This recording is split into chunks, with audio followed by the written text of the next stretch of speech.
What's up, everyone? Welcome back to another episode of the JjLee Hockey Show.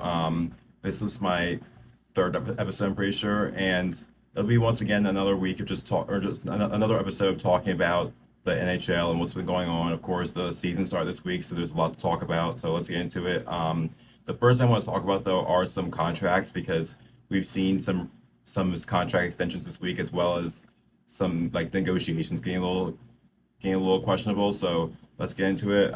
The first one is obviously the biggest one is Jeremy Swayman. The Bruins finally got him signed to an 8-year contract worth 8.25 million a year, and I think this is a good contract. I know there's a lot of people saying it's an overpay, but I disagree. I think Swayman is a legit goalie or a legit top 10 goalie in the league, and I think everyone's saying that he just hasn't proven that he can play a full season. But the only reason he's not playing a full season is because they had the amazing tandem of him and Olmark, and just just by seeing Swayman play, I think he is legit goalie, or sorry, legit top 10 goalie, and I don't really have any concerns on whether or not he'll continue to play at that level throughout the entire season. So, yeah, I think the Bruins, it should be a huge relief to them that they finally got him signed, and I think he will be a huge part of this team moving forward over the next 8 years. As they're still, I think they'll be a contender for another, I'd say 5 to 8 years with guys like Pasternak, who's 28, McAvoy's 26 or 27.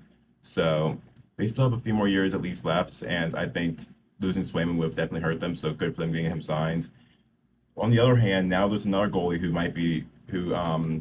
things might get kind of tense with.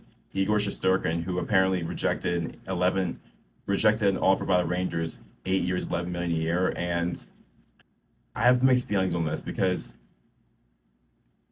do I think Igor's worth 11? I think he's worth 11 million, or sorry, I think he's worth being paid the highest paid goalie in the league. However, I'm not sure how much more than 11 million he thinks he like. I'm not saying he's not worth more than 11 million, but my thing is, you're already being paid 11 million. Do you really need to ask for more? Like, it just sounds kind of greedy to me. Like, your team, because we've seen so many players like Crosby take less money so that the team could do well, or so that they could spend the money on the team, and the Rangers need cap space. Like, I just think I feel like it's a little greedy to be wanting more when you're already getting paid 11 million. This means he probably wants like 11.5 to 12 million, which I'm not gonna say he's not worth it because he, in my opinion, is the best goalie in the league. He's like carried the Rangers in the playoffs the past 3 years and has still been a very good regular season goalie. So I think he is the best goalie in the league, but I think he should just take the 11 million and be done with it. Unless he doesn't want to stay in New York, which I mean, I could see that. I feel like the Rangers to me are a team that they're a good team, but every decade or whatever, there's a few teams that had good core, had good runs, but never got to the Stanley Cup. And I feel the Rangers was kind of giving me that gut feeling like they're a good team, but I just don't see them winning a Stanley Cup in the next 5 years. So maybe could Igor feel the same and just not want to be in New York anymore? It's possible, but we'll have to wait and see. But if he wants to stay in New York, I think he should just take the $11 million a year, and yeah, because I think that's still amazing pay. Like that's still making him the highest paid goalie in history. Next, we had the Florida Panthers re-signed Carter Verhaeghe to a 7 year, or sorry, 8 year deal worth 7 million a year, and I think it might be a bit of an overpay now. Like I think he's worth like 6.5 million right now. I guess you could argue 7 million, but my thing is he's 29 now, so the question is how will his contract age? Because this contract is basically going to take him until he's 37. However, I think we also need to remember the context of the Panthers core. Like the Panthers are like in win now mode, so in 8 years they're probably going to be rebuilding anyway. So I think this contract is going to turn out bad by the end. However, I'm not sure it's really going to matter because the Panthers won't be a good team. It'll be to the point it'll take them into like the rebuild, and then he'll probably just retire from that contract. So I guess I'll say it's a good move for the Panthers because, like I said, it won't really hurt them in any way. It'll be a bad contract, but it won't really hurt them. Next up, Ottawa Senators re-signed Linus Ullmark to a 4 year deal, 8.25 million annual average, and this one I am a little mixed on as well because Allmark is 100% worth it right now. He's been one of the best goalies in the league the past 2 years. However, he is 31, so take 4 years takes him until he's 35. I probably would have gone 2 or 3 years because we have seen a decent number of goalies fall off once again to the 30s. So it's really questionable Allmark because another thing is that Ottawa's not a team that's like not like the Panthers where they're going to be rebuilding by the time the contract ends anyway. Like they're trying to come out of their rebuild and start contending. And I think that Allmark can help them do that right now. But like I said, he'll be 35 when the contract ends, and like you don't want to be in win now mode in 4 years, like finally being able to win a cup again. But yet you've got that Allmark contract holding you back when if he's like a washed up goalie. I'm not saying he's going to be, but if he is, then that could if he does really regress the next 4 years, then that could really end up being a bad contract for Ottawa by the final year. So I think the money right now is fair, but I would have gone 2 to 3 years probably, or I probably would have gone 2 years, just take him till he's 33. So we'll see how it works, but I think the Sens just gave him a little too much term on this one. Next, the Seattle Kraken re-signed Joey Daccord to a 5-year contract, 5 million a year, and this one I think it's an okay deal because I was really high on it at first, but then I looked up more about Daccord, and he's actually older than I thought he was. I thought he was like 25-ish when he's actually 28. So the contract takes him till he's 33, and this was kind of his first like truly elite year. And when I thought he was like 25, I thought, oh, it must have just been a breakout season. But at 28, it's questionable if he's going to like repeat it. Or I think he is still going to be a good goalie, but will he be worth Actually, I guess he could be worth 5 million. Like I think last year he was worth more than 5 million, so it might like even out. But I just don't know how much I trust giving him 5 million for the next 5 years. I think the kind of like with Allmark, if he wanted 5 million, I probably would have gone maybe 2 or 3 years. I would not have given him that much term.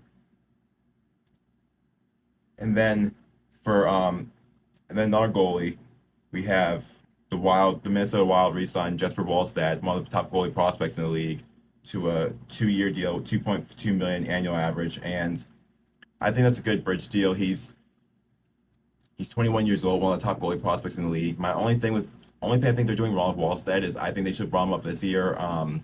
I did not think they should have re-signed Fleury. I think they should have gone with the Gustafsson Wallstedt tandem this year because Fleury, I know he will retire after this year. Like I don't have anything against him playing one more year, but I don't think it made sense for the Wild to re-sign him when you've already got Gustafsson, who's, I mean, he had a pretty bad year last year. Hopefully he can bounce back, but he probably is still the starter over Fleury. And then you've got Wallstedt coming up. I thought they should have gone with the Gustafsson Wallstedt tandem this year rather than re-signing Fleury and just having the same tandem because Wallstedt needs to get. It's time for Wallstedt to play in the NHL. He's proven to be a top goalie prospect and is looking like he is a future elite goalie, elite starter. So I definitely think I think this contract again is fair, but I think it's what I think they're doing wrong is I think they're waiting too long to bring him up. So we'll see if maybe next year, or I'm sure he'll get some time this year if like Fleur gets us in this time, but we'll see next year if he can finally come up with. I mean, I would think so because Fleury's going to retire and they'll just probably bring Wallstedt up and have a Gustafsson Wallstedt tandem then unless they sign someone else, which would be stupid to do like that. If they were to not bring Wallstedt up next year, then I think it's going to be a similar situation to Askarov, where Askarov was upset with the Predators that he wasn't getting that much opportunity, so he demanded a trade. So I think they have to bring up Wallstedt next year, and we'll see what he does in his first year to see how much he earns after his contract. Speaking of Askarov, though, he was sent down by San Jose to the AHL earlier this week, which of course he wanted out of Nashville so that he'd play in the NHL, move up from the AHL. But I think this is just a roster move to see. I think they're planning to have him start off in the sorry in the lost my train of thought here. I think they're planning to have him start off in the AHL, and then they'll bring him up when they're ready, so that they don't have to worry about sending him down or anything. So he'll probably be up sooner rather than later this year. I think he is still 100% the Sharks' future goalie because of the Sharks' core, which is looking like to have a bright future. I think he's the going to be their goalie. So I don't think this is like a bad thing for him. I think they're going to bring him up soon. They're just having him start the year in the AHL. But yeah, that's about. I'm going to talk about here. So I'm going to play music for a few minutes, and then I'll be back for the. I'll see you again in a few minutes and continue with the show. All right, I'm back, and sorry that was a little longer than I anticipated. I was trying to get some more information for what I'm about to talk about. But first, just some other events going around the league. The Jessica Campbell became the first woman to coach a hockey game or an NHL game for the Kraken, and this is just an amazing milestone for the game. Getting more getting more women involved in the game and them having roles in the game, and it's a milestone for not just the NHL but the game of hockey in general, and it's just an amazing thing. Next, the Seattle Kraken, staying with the Kraken, they named Jordan Eberle their captain, and I think this is a good move because he's been there since the beginning and is a veteran on the team, so he can be a good leader for them, and like I said, has been there since the original team. Um, the Utah Hockey Club also named the captain Clayton Keller as their first captain in history, and that's also, I think, a good move because Keller's been a leader for them the past several years and has been a star. So I think we all knew when they were in Arizona, everyone said that if Arizona was to name a captain, it should be him, and I think it still applies to Utah. Like everyone knew he was the top choice for the captain. So good, good on them for not waiting until like other franchises have. Like they already had someone to be a captain, so they just went ahead and gave him the seat. Um, Joseph Wall missed the start of the season due to an injury. I can't remember if he's back yet or not. Like I never really saw an update on him. They just said he was going to miss the start of the season due to an injury, upper body injury, and I can't. This guy's just like it just is crazy how much this guy's injured. Like if he could, everyone talks about how Leafs goaltending's been weak. Like Wall is actually like a solid goalie when he's healthy, but the problem is he's just never healthy, and I mean, you just gotta feel bad for the guy or any guy who gets injured like that. Like he's injured so much that you just never rely on him to be your starter because you never know if he's gonna be healthy for like the playoffs or the big games or whatever. Um, and then staying at the injury news, Boone Jenner will be out for what seems like a long-term injury, what seems like long-term with an upper body injury, and this is not good news for the. I mean, the Blue Jackets were going to be actually the Blue Jackets were going to be bad anyway, so it probably is going to work out for them to tank. But um, yeah, I already had them coming in one of the worst teams in the league, and now that Jenner's out, I'm not saying he's like a superstar, but he is one of the better guys on that Blue Jackets team. Now that Jenner's out, I think it's pretty much confirmed they're going to be bottom five in the league this year. It honestly would not shock me if they were the worst team in the league this year. Just they're still deep in a rebuild. Their future looks like it could be good. Like guys like Fantilli, Marchenko, Johnson, but and then they'll probably get another high pick this year. But it's they're clearly still deep in a rebuild. People thought they could maybe take a step forward this year. I was just like, I just don't think it's happening. Um, some stuff we've seen in games so far because games obviously started this week, and the first most intriguing player is Macklin Celebrini. He got his first goal and his first assist. The first goal did have a lucky bounce. It went off with a defenseman, but the spinorama to send the puck to the net was pretty sweet. So he basically, for those who didn't see it, which I'm sure everyone has, but he basically just did a spinorama move to send the puck to the net. It bounces off a Blues defenseman and into the net. So got a lucky bounce, but the move to stop that play was amazing. And he also got his first assist. So this kid is looking like he is going to live up to his name. I'm not sure he'll win the Calder because there's just so many rookies this year. Like I think like you got Mitchkov,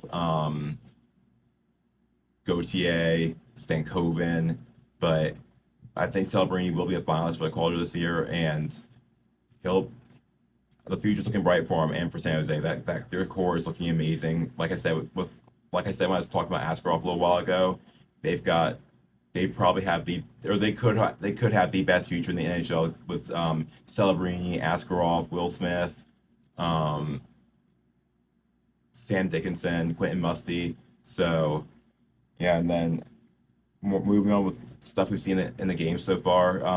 Dylan Gunther for the Utah Hockey Club has 4 goals in his first 2 games, and as we know, they recently signed him to an 8-year extension. He's looking like he's gonna be worth it. I know it's 2 games, like let's not overreact, but like he's not gonna keep up this pace the whole time. But you could tell this kid was gonna be good. You could tell this kid's gonna be good previous years as he's just gotten better and better, and I think this pretty much confirms it. Again, it is just 2 games, but I think we can but given the fact that he's been progressing year after year, I think we can tell he is a legit. He is going to be a stud. So that contract is already looking good for Utah, and their future their future is good. For those who saw my standing predictions on social media, I had them coming. I have Utah coming in with 91 points this year, finishing sixth in the Central, which still is not playoffs, but it's a huge step forward. I believe in Arizona last year they had 77 points, so that's still a huge step forward, and their future is looking very bright with this kid being a key part of it, along with guys like Cooley and who else am I missing? Michelli. So future's looking good in Utah. And then another big thing that happened this week, Anze Kopitar, 37 years old, but still scored a natural hat trick to get the Kings their first win. And this guy is showing that he can still play well at 37 years old. He's not the superstar that he used to be. Of course, like he had a hat trick, but he's not going to be like this that way the entire season. Like he's not again he's not the superstar he used to be, but he's still a very good player, and I think like easily the star of the Kings team, and I don't see him slowing down at all this year. He's showing he can still play at an elite level. I guess since with this being the first week, I'll just go through a score recap and give my thoughts on some of them. I unfortunately was not able to watch any of these games this week because I I've said in previous shows I'm still getting like streaming networks. I finally figured out for the Caps, but I've not been able to figure out or I've not gotten the streaming networks download for other games yet. So I just know scores of the games and like highlights I've seen on social media. On Tuesday, the Blues beat the Kraken 3-2. Panthers beat the Bruins 6-4, which it was funny when the Panthers fans started chanting, "We want Swayman," because Swayman had been signed by that point, but since they already confirmed Allmark, since they already confirmed Corpusalo as their starter for that opening night, then they had to keep it, and you could tell that like you could just tell that how important Swayman is to his team. Like what would have happened if they didn't sign him quicker. Um, Not saying it's all his fault, but clearly Corpusalo is not a legit starter, and without if they didn't get Swayman signed, they would have really been in trouble. So they did redeem themselves later in the week. So I'll get to that in a minute. But then the Utah Hockey Club beat the Blackhawks 5-2. So they got their first win in their first game in Utah. So things are really looking like they're off to a good start in Utah, and I think the Coyotes ownership just let them down, like as far as growing the market. But this Utah owners seem to be very passionate. So they're already having some looking like the future's bright, and with good ownership, I really think hockey's going to work in Utah. I'm very optimistic on their future in Utah. So we'll wait and see, but I really think this team's future is looking great. So moving on to Wednesday, the Canadians beat the Leafs 1-0, which I again did not see that game, but I've heard that the Leafs outplayed them, and it was just Montembeault who carried the Canadians to win. So um, wouldn't surprise me. Obviously, the Leafs are supposed to be a superior team. So um, yeah, I know that was a hard one for Leafs fans though because of the huge rivalry. Of course, we saw that in the preseason, all the fights. So this is going to be. So I'm sure it was difficult for Leafs fans, but one game, and I think the Leafs are definitely going to be a better team throughout the season. I don't think Montreal's making the playoffs this year. Leafs obviously should. Rangers beat the Penguins 6-0, which was absolutely amazing. It was amazing to see for me as a Caps fan. Like, of course, Rangers are also one of my least favorite teams, but I definitely dislike Pittsburgh way more than them. So it was just beautiful when I saw that on my feed. So scrolling through Instagram that night, I saw that. Just beautiful to see. Um, moving on the shutouts, the Jets beat the Oilers 6-0. So I saw this on Instagram pointed out that McDavid, Matthews, and Crosby's teams all got shut out in their season opener, which it's funny, but I definitely think the Oilers are still going to be like elite team. Like I have them winning the President's Trophy this year, so I think this is just a bad game for them. But I think they're going to.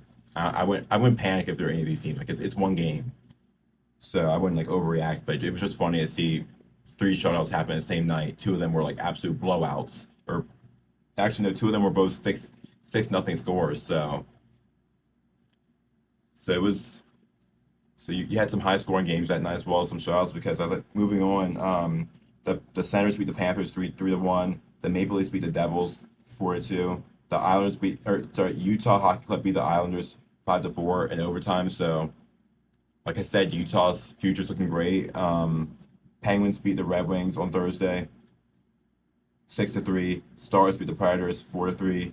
Wild beat the Blue Jackets 3-2, and Blues beat the Sharks 5-1, 5-4 in overtime, spoiling Macklin Celebrini's NHL debut. So there is a lot of high scoring that on Thursday, and I hope that it continues. I love high scoring games, so hopefully this. I mean, of course, the past few years have been very high scoring, so this season's looking no different. But yeah, there's a lot of goals, but yet you had three shutouts. I'm gonna get back to playing music, and then I guess I'll see you for the final, I guess, segment of my show. So today I'm going to end off my show talking about some news surrounding my Caps. Obviously, they have their opening game of their 50th anniversary season tomorrow, and I'm actually going to go home. I'm going home to see the game, so I'm pretty excited. It'll be a big one. Obviously, hoping they get the win, but either way, still a huge game in history. It's the 50th. It's the opening of their 50th anniversary season. So, first news for the Sterling Caps this week. There was Jacob Vrana made the roster off the professional trial agreement, and he's officially back in Washington, which I'm so excited about. He's always been one of my favorite Caps I've ever seen. So seeing him back is amazing, and just seeing him with the team, he looks like he's already really enjoying himself again and having fun with his reunited with his teammates. So I'm very excited to see him this year. I know some people were upset because as a result, Ivan Miroshnichenko and what's his name? Andrew Crystal got sent down. So Crystal got sent back to his junior team in the WHL, and Miro got sent back or got sent to the AHL and for Hershey. But I think it's fine because Crystal, I did not want them to give him I did not want Crystal to get that spot because I just I know he looked good in the training camp and preseason, but we've seen multiple times when guys who were ready ahead of time or who looked ready before they were expected to. Um, they looked ready to go in the preseason and training camp, but then as they got into the season, they weren't ready and ended up having to be sent down, just wasting a year off the rookie contract. So, plus in that case, we would have cut someone like Verona for nothing. So I think I think it was the right choice to send him down. Just give him one more year to dominate in the WHL, and then he'll almost definitely make the team next year. Likely almost definitely be ready next year. As for Miroshnichenko, I do see the argument that he should have gotten a roster spot, but my thing is he's not waiver eligible, so we can call him up and send him down anytime without waivers. And we're almost definitely going to have the Caps are almost definitely going to have to call guys up from Hershey this year. So I would think Miro would be first in line for that. So my bottom line is I think he will still get time in the NHL this year, and I don't think he'll be in the AHL the entire season. Because like I said, I think whenever they have to call someone up from Hershey, he will be the first in line. And as for deciding to go with Rana, my thing is just I think we need to just give him a chance because I know he's fallen off a lot recently, but he's proven that when he's on top of his game, he can be really good. Like there's been times when he was one of the hottest wingers in the league or hottest forwards in the league. So when he's so I mean if he doesn't get back on top of his game, then it doesn't really cost the Caps anything. But if he can get back on top of his game, then he can really boost the Caps offense. So to me, it's a low risk, high reward situation because just imagine what could happen if just imagine what could happen if he's able to get back to his old self and scoring like 20 to 30. He could score like 20 to 30 goals a season and maybe like 50 to 60ish points. So we'll see what he does this year. It is kind of hard to predict with him, but like I said, it's a low risk, high reward situation. So I think it's the right move. And then they also gave the projected lines for opening night, or actually they revealed Spencer Carver revealed the opening night lines, and they are the first line is Ovechkin, Strome, Mangiapane. Second line McMichael, Dubois, Wilson. Third line Milano, Lapierre, Protas. Fourth line Duhaime, Dowd, Radish. On defense, the first pair is Chychrun, Carlson. Second pair Ferravari, Waugh. Third pair Sandin, Van Riemsdyk, and then in net the starter is the starter is Charlie Lindgren and backup Logan Thompson. There's only a few changes I'd make to this. Like, I would switch out Radish. I would switch out Taylor Radish with Jacob Vrana. I think that Vrana is still the better player here. I mean, I know they want to see what they can get out of Radish, so I don't think it's a horrible move, but I personally would switch them out. But I'm sure Vrana will play. I'm sure those two will be alternating in and out quite a bit. So we'll see who does better and gets more playing time this year. But I personally would have had Vrana start out the season over Radish. And then on defense, I would just switch Ferrari and Chikrin. So Ferrari is currently on the top pair of Carlson, and Ferrari is currently on the second pair of Waugh, and Chikrin's on the top pair of Carlson. I would put Ferrari with Carlson and Chikrin with Waugh because Ferrari and Carlson have had some good chemistry. I know Chikrin and Carlson look good in the preseason, but also Chikrin and Carlson are probably the like top two defensemen as far as talent goes on this decor. So I would do it to spread the talent out because I'm really liking this decor, and I think if they were to put Chikrin on the second pair, it would really be a lot more balanced out. Which I mean, it's still great, but it could really be super balanced out if they put Chikrin on the second pair. So, but yeah, either way, this decor is looking really good. I think it's top 10 league, or I mean, probably is top 10 league because